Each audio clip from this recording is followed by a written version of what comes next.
ইমরান খান জীবিত, পাকিস্তান ছাড়তে চাপ দেওয়ার অভিযোগ। সৌদি আরবে ২১,০০০-এর বেশি প্রবাসী গ্রেপ্তার, আতঙ্কে ৩৫ লাখ বাংলাদেশীও।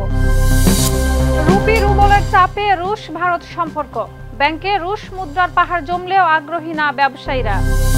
ইতিহাসের সবচেয়ে বড় জনবল সংকটে ইসরায়েলি সেনাবাহিনী, অচল হওয়ার শঙ্কা প্রকাশ।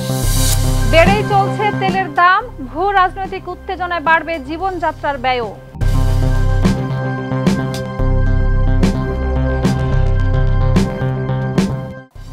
দর্শক আমন্ত্রণ মাই টিভি আই নিউজে। এতক্ষণ দেখছিলেন শিরোনাম, সাথে আছে আমি শাহিদা রুবি। নায়াসিনামাইড ও স্যালিসাইলিক সমৃদ্ধ লিলি ফেস ওয়াশ, যা ফেসের ডেড স্কিন সেল দূর করে দেয় দ্বিগুণ ফাস্টার ব্রাইটেনিং। পাকিস্তানের সাবেক প্রধানমন্ত্রী ইমরান খান আদিয়ালা কারাগারে বন্দী আছেন এবং জীবিত রয়েছেন। তার দল পিটিআই জানিয়েছে সরকার তাকে নির্জন কক্ষে রেখেছে এবং বিদেশে গিয়ে নীরব থাকার প্রস্তাব দিয়েছে, যা তিনি মেনে নেবেন না। পরিবারের সঙ্গে সাক্ষাৎ না দেওয়া ও ছবি প্রকাশ না হওয়ায় গুজব ও উদ্বেগ তৈরি হয়েছে। ২০২৩ সাল থেকে বিভিন্ন মামলার কারণে তিনি কারাবন্দী। বিস্তারিত রিপোর্টে। পাকিস্তানের সাবেক প্রধানমন্ত্রী ইমরান খান বর্তমানে আদিয়ালা কারাগারে বন্দী রয়েছেন এবং জীবিত আছেন বলে জানিয়েছেন পাকিস্তান তেহরিক ইনসাফ পিটিআই দলের সিনেটর খুররম জিশান। তিনি জানিয়েছেন সরকারের ভয় ও আশঙ্কার কারণে তাকে নির্জন কক্ষে রাখা হয়েছে এবং গত ১ মাসে তার সঙ্গে পরিবার, আইনজীবী ও দলের জ্যেষ্ঠ নেতাদের সাক্ষাৎ করার অনুমতি দেওয়া হয়নি। জিশান বলেন, সরকারের উদ্দেশ্য ইমরান খানকে দেশের বাইরে পাঠিয়ে নীরব রাখার চেষ্টা করা, কিন্তু তিনি কখনোই এতে রাজি হবেন না। তিনি আরও উল্লেখ করেছেন, কারাবাসের পরেও ইমরান খানের রাজনৈতিক প্রভাব ও জনপ্রিয়তা কমেনি। বিশেষ করে পাকিস্তানের তরুণদের মধ্যে তার দল পিটিআইয়ের অবস্থান শক্ত। পাকিস্তানের সরকারের নীরবতা আন্তর্জাতিক অঙ্গনে উদ্বেগের সৃষ্টি করেছে। ভারতের কংগ্রেস নেতা শশী থারুর জানিয়েছেন, অন্য দেশের অভ্যন্তরীণ বিষয় হলেও ইমরান খানের পরিস্থিতি মানবিকভাবে উদ্বেগজনক। তার ছোট ছেলে কাশিম খান সামাজিক মাধ্যমে বাবার নিরাপত্তা ও জীবিত থাকার প্রমাণ দাবি করেছেন, কিন্তু এ বিষয়ে পাকিস্তান সরকারের পক্ষ থেকে এখনো কোনো স্পষ্ট তথ্য দেওয়া হয়নি। ইমরান খান ২০১৮ সালে ক্ষমতায় আসেন, তবে সেনাবাহিনীর সঙ্গে দ্বন্দ্বের কারণে ২০২২ সালে অনাস্থা ভোটে ক্ষমতাচ্যুত হন। পরে একাধিক মামলার কারণে ২০২৩ সাল থেকে তিনি আদিয়ালা কারাগারে বন্দী। কাশিম মন্তব্য করেছেন, বাবার নিরাপত্তাহীনতা এবং অমানবিক বিচ্ছিন্ন অবস্থার সম্পূর্ণ দায় পাকিস্তান সরকারকে নিতে হবে। শাহিদা রুবি, মাই টিভি। সৌদি আরবে অবৈধভাবে বসবাস, সীমান্ত ও শ্রম আইন লঙ্ঘনের অভিযোগে ২১,০০০ প্রবাসীকে গ্রেপ্তার করেছে দেশটির প্রশাসন। এদের মধ্যে ১৩,১২৮ জনের বিরুদ্ধে অবৈধভাবে বসবাস, ৪,৮২৬ জনের বিরুদ্ধে সীমান্ত নিরাপত্তা লঙ্ঘন এবং ৩,১৮০ জনের বিরুদ্ধে শ্রম আইন ভঙ্গ করার অভিযোগ রয়েছে। এদিকে বর্তমানে সৌদি আরবের প্রায় ৩৫ লাখ বাংলাদেশি প্রবাসী অবস্থান করছেন। সৌদি প্রশাসনের এমন অভিযানে শঙ্কা দেখা দিয়েছে তাদের মধ্যেও। বিস্তারিত প্রতিবেদনে। সৌদি আরবে অবৈধভাবে বসবাস, সীমান্ত ও শ্রম আইন লঙ্ঘনের অভিযোগে ২১,০০০ প্রবাসীকে গ্রেপ্তার করেছে দেশটির প্রশাসন। রোববার বার্তা সংস্থা গালফ নিউজের এক প্রতিবেদনে এ তথ্য জানানো হয়েছে। এর আগে শনিবার দেশটির স্বরাষ্ট্র মন্ত্রণালয় থেকে এক বিজ্ঞপ্তি প্রকাশ করা হয়। বিজ্ঞপ্তিতে বলা হয়, গত ২০ থেকে ২৬ নভেম্বর পর্যন্ত দেশজুড়ে একাধিক সরকারি সংস্থার সমন্বয়ে অভিযান পরিচালনা করা হয়। এতে ২১,১৩৪ প্রবাসীকে গ্রেপ্তার করা হয়েছে।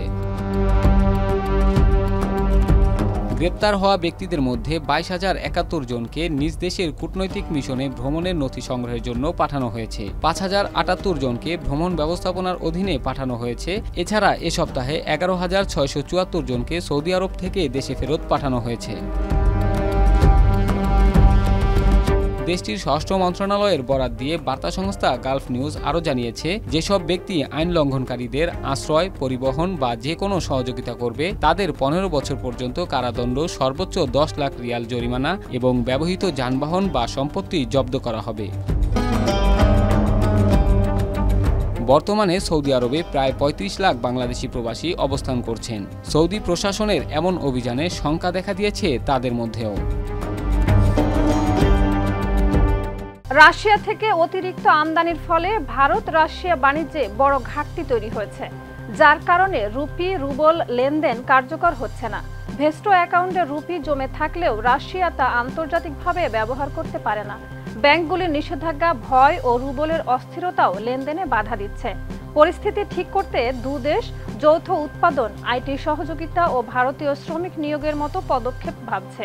সমাধানের আশা রাখা হচ্ছে পুতিন-মোদি বৈঠকের উপর। বিস্তারিত রিপোর্টে। রাশিয়ার সঙ্গে বাণিজ্য দ্রুত বাড়লেও বিপুল বাণিজ্য ঘাটতির কারণে উদ্বেগে রয়েছে ভারত।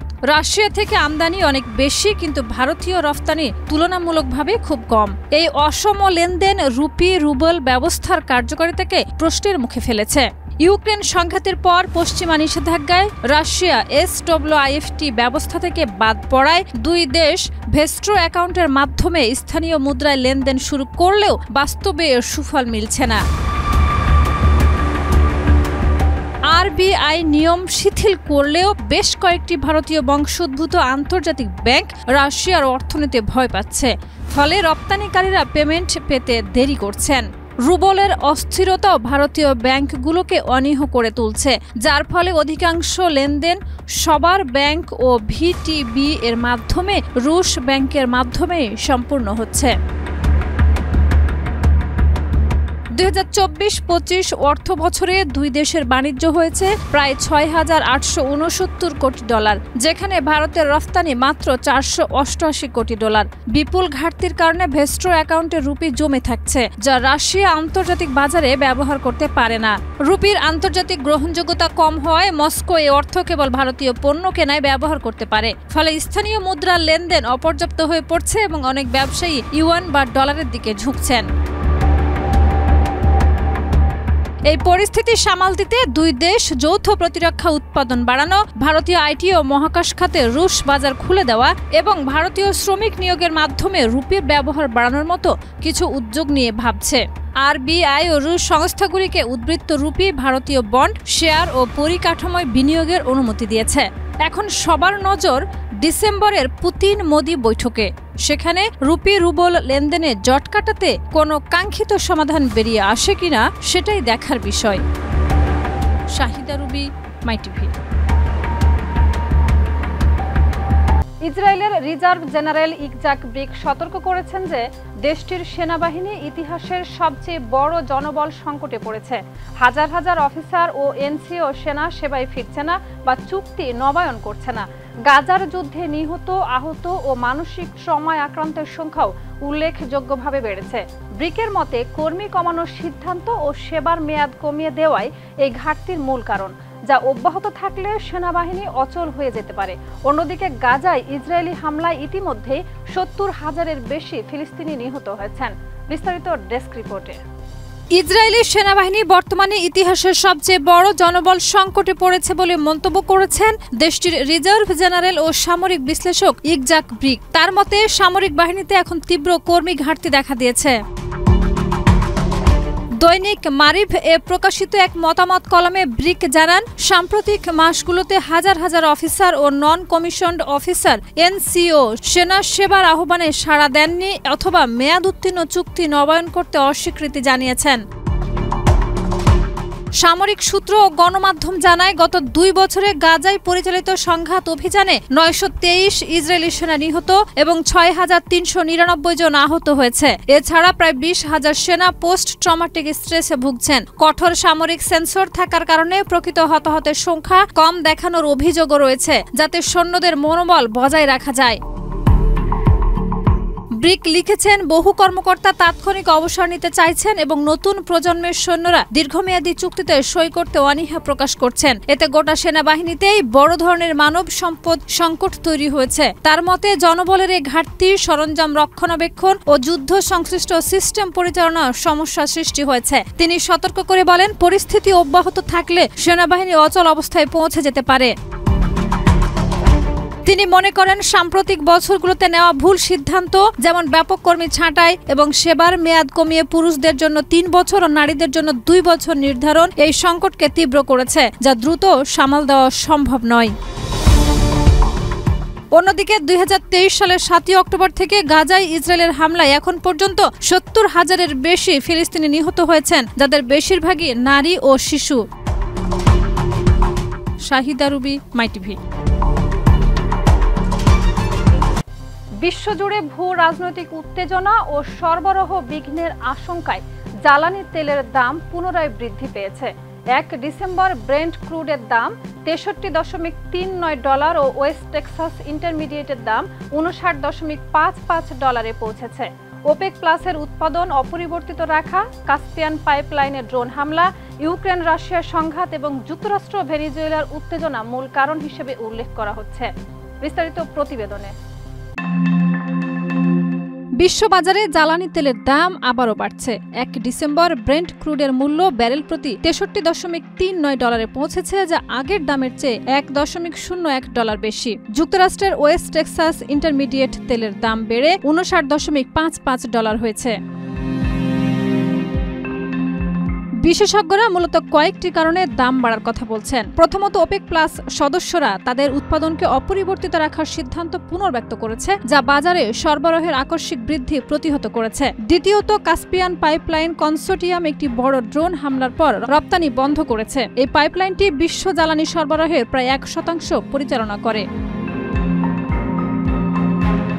সামরিক ও ভূ রাজনৈতিক উত্তেজনাও দাম বাড়ার ক্ষেত্রে গুরুত্বপূর্ণ ভূমিকা রাখছে। যুক্তরাষ্ট্র ও ভেনেজুয়েলার মধ্যে উত্তেজনা নতুন করে তৈরি হয়েছে। মার্কিন প্রেসিডেন্ট ডোনাল্ড ট্রাম্প 29 নভেম্বর ঘোষণা করেছিলেন ভেনেজুয়েলার আকাশসীমা বন্ধ হিসেবে বিবেচনা করা উচিত, যদিও পরে তিনি বলেছিলেন বিষয়টি নিয়ে অত ভীতি করার কিছু নেই।